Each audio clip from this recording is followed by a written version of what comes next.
नमस्कार विद्यार्थ्यांनो, children are going to school या कवितेचे वर्कशॉप म्हणजे क्वेश्चन अँड आन्सर आज आपण बघणार आहोत. Question number 1, read the poem aloud. कविता मोठ्याने वाचा. Find at least 2 things from the poem that show the following. A, it is early in the morning. ही सकाळची वेळ आहे हे दर्शवणारे काही वाक्य आपल्याला कवितेतून शोधायचे आहे. तर ते असे आहे, morning light spread over the earth आणि the sun after his morning dip in river. These 2 sentences shows the morning time, early morning in the poem. ही 2 वाक्य सकाळची वेळ आहे हे दर्शवतात. त्यानंतर द ॲटमॉस्फिअर इज प्लेझेंट. आजूबाजूचं जे काही वातावरण आहे ते आनंदी आहे, आल्हाददायक आहे हे दर्शवणारे वाक्य या कवितेतून आपल्याला शोधायचे. ते असे, bridges sing their songs of blessing. आणि दुसरं वाक्य आहे, fragrant flowers awaken. These are the 2 sentences shown atmosphere is a pleasant. त्यानंतर पुढचं जर आपण बघितलं, apart from the children, no other human beings are mentioned in the poem. However, many natural elements are shown to act like persons. Write what each of them does. बऱ्याच वेळेस निर्जीव वस्तू देखील मानवासारख्या वागतात असे आशयाचं जर लेखन असेल तर ते आपल्याला या कवितेतून शोधायचं आहे. जर निर्जीव वस्तू सजीव वस्तूसारखी वागत असेल, तिचे वैशिष्ट्य असतील, तिचा स्वभाव असेल, तर त्या गोष्टी आपल्याला या कवितेतून शोधायच्या आहे. उदाहरणार्थ द स्काय. आता स्कायच्या संदर्भात स्काय ही निर्जीव संकल्पना आहे, परंतु ती मानवी वर्तनासारखे वागते या आशयाच्या कवितेतून आपल्याला काही वाक्य शोधायचे आहे. The sky bows his head in respect. त्यानंतर the sun waits and smiles on one side of the road. सूर्याने रस्त्याच्या कडेला तो उभा राहिला आणि हसला. हा जो संदर्भ आहे हा मानवी वर्तनाच्या संदर्भात आहे, म्हणून हे वाक्य कवितेतील हे योग्य राहील. त्यानंतर bridges sing their songs of blessing. Fragrant flower awaken the sleepy road. The people, deep foliage waves his hands.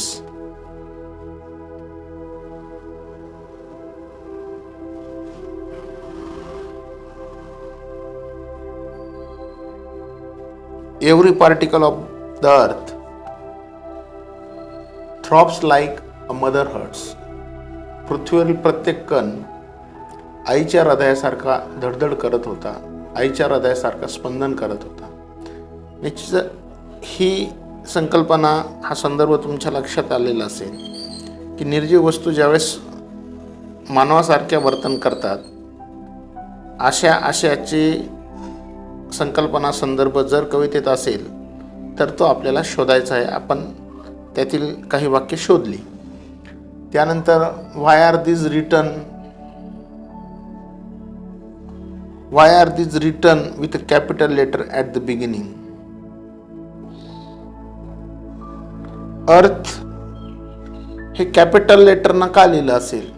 कारण बऱ्याच वेळेस गॉड हा शब्द देखील कॅपिटल लेटर जी ने लिहिला जातो. त्याच पद्धतीने अर्थ म्हणजे पृथ्वी ही सर्वात मोठी आहे आणि सर्वात मोठी आहे म्हणजे सौरमंडलात नाही, तर पृथ्वीला मान सन्मान आणि मोठेपणा दर्शवण्यासाठी हा कॅपिटल असेल. त्यानंतर what does time do, what do we understand from his action. What does time do, आता टाइम डू चा टी हा कॅपिटल आहे आणि टाइम डू चा अर्थ काय असेल, टाइम्स फ्लाय व्हेरी फास्ट, वेळ हा फास्ट जातो, कोणासाठी थांबत नाही, म्हणून इथं टी हा कॅपिटल दर्शवलेला आहे. What do understand from his action, या कृतीमुळे आपल्याला लक्षात येतं की no one can stop for anyone. It means time is never wait for anyone if he is big or small. He never see any religion, any respect. He works from long ago and it will continue.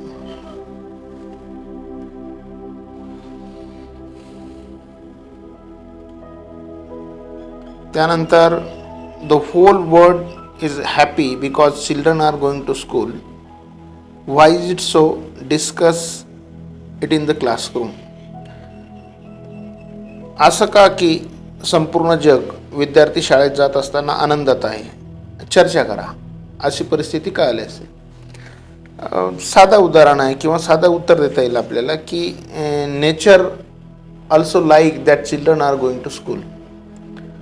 ज्यावेळेस आपण चांगले काम करतो त्यावेळेस निसर्गाला देखील ते काम आवडतं, म्हणून सर्व पृथ्वीला विद्यार्थी शाळेत जात असताना त्यांच्यावर त्या आशीर्वादाचा प्रेमाचा वर्षाव करत आहे. त्यानंतर if you were to draw a picture of scene described here, what colours will you use. Mention the object and the colors using lines from the poem and your imagination.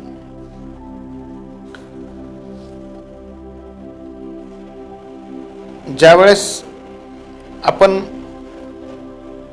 ही कविता वाचतो, ऐकतो,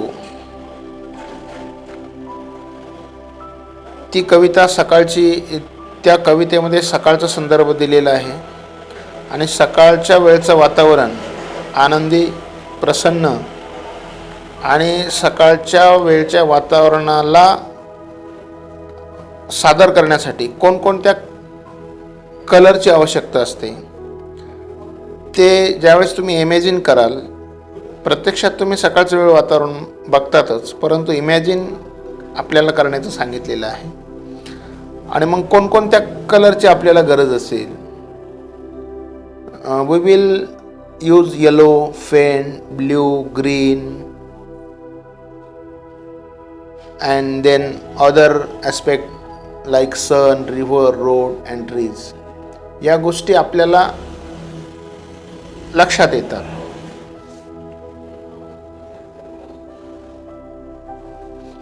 Try to translate a few lines of your favorite songs or poem for your mother tongue into English. आता तुमच्या मातृभाषेमध्ये या कवितेचे 2 ओळी, 4 ओळी किंवा संपूर्ण कविता तुम्ही मातृभाषेमध्ये ट्रान्सलेट करू शकतात. List all the words in the poem that have the suffix yes. या कवितेतून आपल्याला सफिक्स म्हणजे ज्या शब्दाच्या शेवटी यस आणि यस लागलेले असतात त्याला सफिक्स म्हणतो, आणि प्रिफिक्स म्हणजे अगोदर, ज्या शब्दाच्या अगोदर जे लेटर येतात त्याला प्रिफिक्स म्हणतो, आणि सफिक्स म्हणजे शेवटी. या कवितेतून आपल्याला सफिक्स शोधायचे म्हणजे ज्या शब्दाच्या शेवटी यस आहे. आता कोणकोणते? Spreads, bows, waits, smiles, waves, throbs, flies. These are the suffixes. Write in 2 minutes at least 20 words related to the given word. School, road, tree. आता हे जे 3 शब्द दिलेले आहेत त्याच्या संदर्भात आपल्याला शब्द लिहायचे. आता स्कूलच्या संदर्भात आपल्याला 20 शब्द लिहायचे सांगितलेले. Table, chair, teacher, student, classroom अनेक शब्द आपल्याला सांगता येतील. रोडच्या संदर्भात highway, one way, signal, traffic police, aeroplane, railway, railway route अनेक शब्द आपल्याला रोडच्या संदर्भात सांगता येतील. ट्रीच्या संदर्भात देखील सांगता येईल.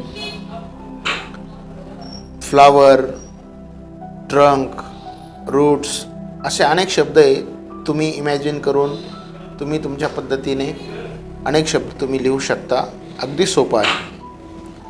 त्यानंतर TOW 2 minutes of oral work, 2 मिनिटाचं तोंडी काम आपल्याला करायचं आहे. काय सांगितलेलं आहे त्यांनी? Tell words beginning with each letter of the following words. खालील दिलेले जे काही शब्द आहे त्या शब्दाच्या बिगिनिंगपासून जे काही लेटर असतात त्या लेटरपासून आपल्याला नवीन शब्द लिहायचे आहे. एक्झाम्पल दिले त्यांनी. टाईमपासून tea, ice, cream, mouse, engine म्हणजे शब्दाच्या प्रत्येक लेटरपासून नवीन शब्द तयार केलेला आहे. अगदी सोपं आहे. लाईटपासून एलपासून तुम्हाला सांगायचं आहे. एलपासून आपल्याला सांगतात लेमन, ईपासून इन, जीपासून गुड, एचपासून हिरो, टीपासून टाईम असे अनेक शब्द आपल्याला सांगता येतील. तर निश्चितच आता यामध्ये मी थोडं फास्ट घेतलेलं आहे. लक्षात येईल. तुम्ही कवितेचा व्हिडिओ जर माझा चांगल्या पद्धतीनं बघितलेला असेल तर निश्चितच तुम्हाला या कवितेचा वर्कशॉप, क्वेश्चन अँड आन्सर अगदी सोपे जाते. या कवितेतील जे काही शब्दार्थ, न्यू वर्ड्स आहेत ते पुट आउट करा, पाठांतर करा, सराव करा. धन्यवाद.